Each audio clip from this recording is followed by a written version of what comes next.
Hello everyone, welcome back to my channel. It's happening, episode 1 of Eurovision Through Time. We're starting with Albania. We're covering one of my favorite countries in Eurovision first, not because that's the case, but because it's the first in the alphabet. As I said, that's how I'm going to go through them. From 2004 to 2022, I will react to all the songs, I will give you some comments on them, I will rank them here, and you will find a detailed explanation of the color coding in the comment section. So please go through that and really try to understand it, because it will appear in every single video in the series. So yeah, just save yourself time and go through it in depth. We have the recap ready, I am ready, I hope you are ready, because this is going to be a journey and I can't wait to share my opinion about all entries from Eurovision with you. Many of them I will see for the first time because I am not familiar with the old Eurovision, if I may say so. But stick around until the end, because we will talk about 2022 in more detail and their national final. Starting with reaction in 3, 2, 1. Shout out to Schlager Lucas, who has a recap for all countries. I'm gonna use his recaps for all countries, of course. The image of you.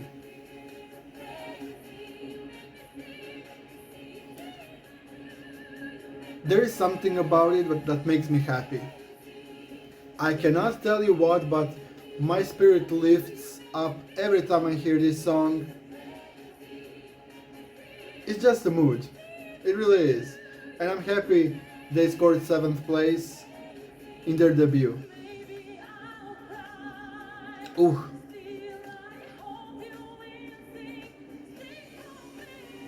Great vocalist. I'm very into this rhythm. Yes, I like that a lot. My critique to this one is violin choreography. I don't like it. They are obviously not playing, so I'm bothered by that.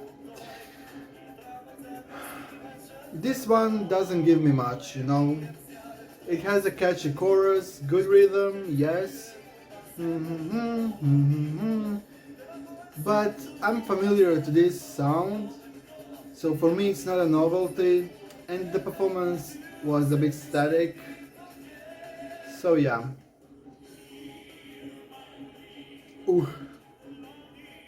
We have this one in 2007.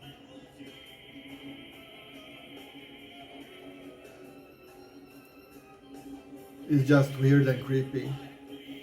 But it's the beginning of their power ballad epic era. Oh, fits with the mood of that song. How would I describe this one?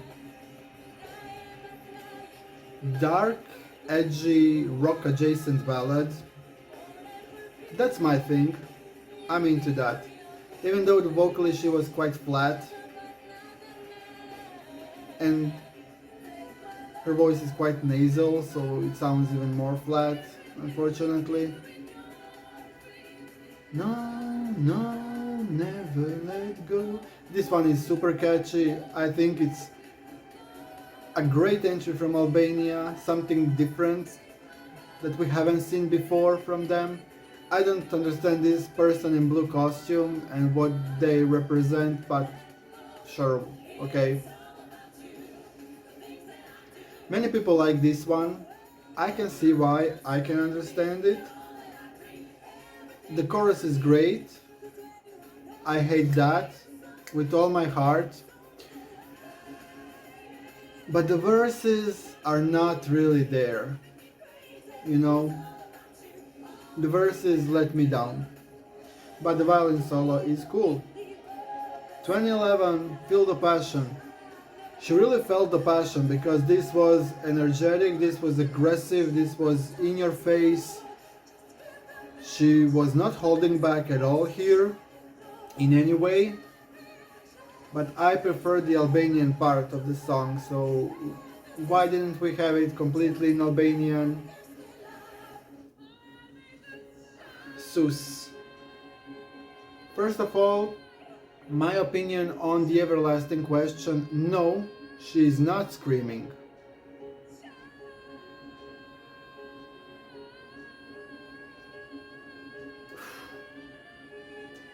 Whew. Second, I love that light show in the bridge. That was brilliant transition. I keep forgetting about this one. I am a rock person. I listen to Eurovision rock entries, I listen to rock and metal music outside of Eurovision, but this one, I never connected really with it. I don't know why. I cannot give you a clear reason. One Night's Anger, more or less the same situation, but I like the staging here.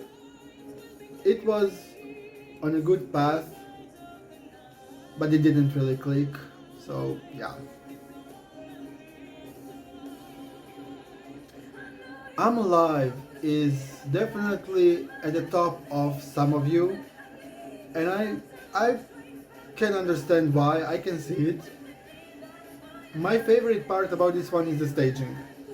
The visuals like this really look stunning, but also the song is really good, and this note that we will not hear, great job.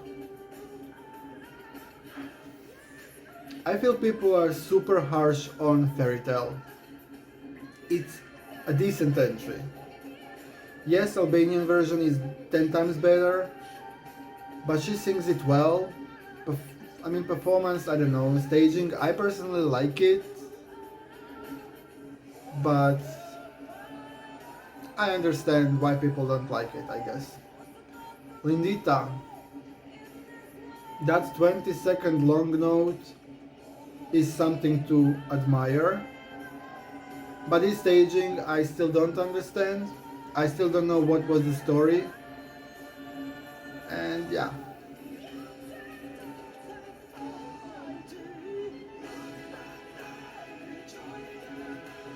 My favorite song of all times, fight me if you have to, but this is the best Eurovision has ever given us. Eugen, if you're watching this, thank you from the bottom of my heart, love you man. This is... I can write a 10-page essay about this song, and I'm not even kidding, so don't test me because I will send it to you. It's brilliant. Theotokes. I was amazed by the presentation and by her emotion. She really delivered in every single aspect. She didn't disappoint me in any regard, and I was so happy she made it out of that hard semi-final too, with a lot of ballads. Yes. Shy was better. Albania. Shy was better. Put this together and give us a song in Albanian, alright? For the future. I think this would score probably low in the final, around 20th or something. Similarly to this one actually. Even though this one is superior in my opinion, she single-handedly obliterated that stage. Like, look at her go. There is no stopping her.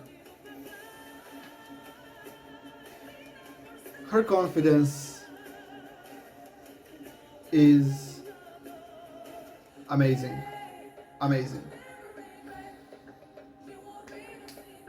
And here is our problematic favorite. We'll talk about this, so stick around. Did I expect it? No. Do I see why it happened? Ooh, I like that part. I do see it. So when I was in the arena, I was in Turin this year. Yes, it was brilliant. I was there, and when she started, the whole house went crazy. And I was trying to pay attention to the vocal, because I know some people were saying that she is off, that she is not singing well and stuff like that. Honestly, I didn't hear much of that, unless maybe in the second verse her vocal was not as strong, but it was still on the pitch, it was still right. But where this fell apart is absolutely the staging and choreography. It's something that is maybe not necessarily their fault, camera cuts, even though it is, but still, that random shot of dark audience is horrible. If that was planned, I don't understand what they try to do with that. If that is a slip up from someone doing the camera work, that should not happen on this stage. Not happen. Choreography. It was messy. I liked it to an extent. It was provocative. They kept this sensual slash sexual provocative relationship between the dancer and her, and I like that. I don't think it was over the top in my opinion, but that really depends on you. I can see why a 65-year-old mother from some kind of country was what am I seeing and why am I seeing this? So it was a bit of a shock for some people, I guess, because it was an opener as well and it set tone to everything. I think maybe putting her as an opener wasn't a smart choice either. We had Latvia. Latvia could have opened, but that's just me. We can discuss that in the comment section as well. Also, one thing that I noticed in the arena was the smoke. I cannot explain to you how loud that was. Greece used it in 2018, it didn't work. She used it, let's just not use that.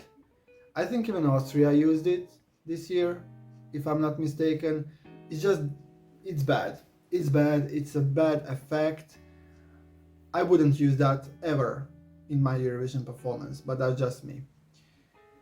Also, stage colors. Come on, let's remove ourselves from that pink and blue. Come on guys, please. Croatia did that 2 years in a row, I know, and I'm not happy about that, but it doesn't look good. My opinion again. You can disagree and you can write that in the comments. I want to know why. Does it work for you? Do you think it's a good color scheme? Do you think it matches? I don't know, for me it doesn't. And overall, about her, she crushed under the pressure of the fans. I wouldn't say that we are necessarily the guilty ones, but definitely the whole drama that was around her, her mental breakdowns on Twitter, a lot happened during the season and she tried to do everything herself. I think while I can respect that, it was not a smart choice. So overall, it was either destined to really succeed or not. It didn't happen. The televote didn't support it as I expected it, and the juries killed it as I expected it. Unfortunately, I can see why jurors were not putting high points for this one. I can see why she wasn't in their top 10. Musically speaking, it is an acquired taste, it is a lot, but I'm gonna put all the cards on the table right now and I'm gonna say it, and I know some people will not like this, but hey, this is my channel and my video and you came here to hear me talking, so that's what you get. And I believe and think that Festivali Këngësh version was better than the Eurovision version. I'm sorry Gonella, because you put a lot of effort into this, but both the song, like the revamp, didn't improve the song for me.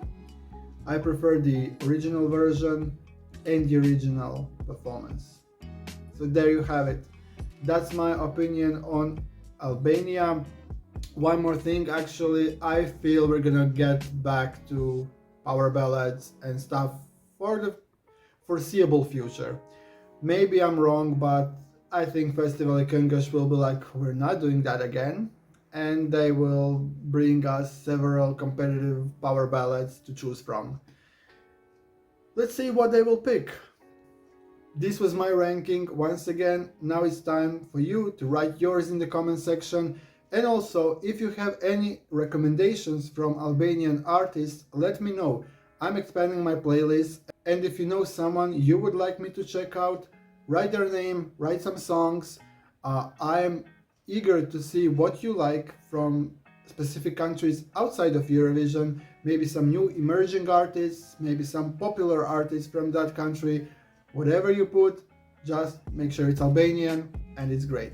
Thank you very much for watching. This was episode 1. I'm super happy we're getting on this journey together. I promise you, you will not have to wait long until episode 2. That's gonna be Armenia. Until that video, bye.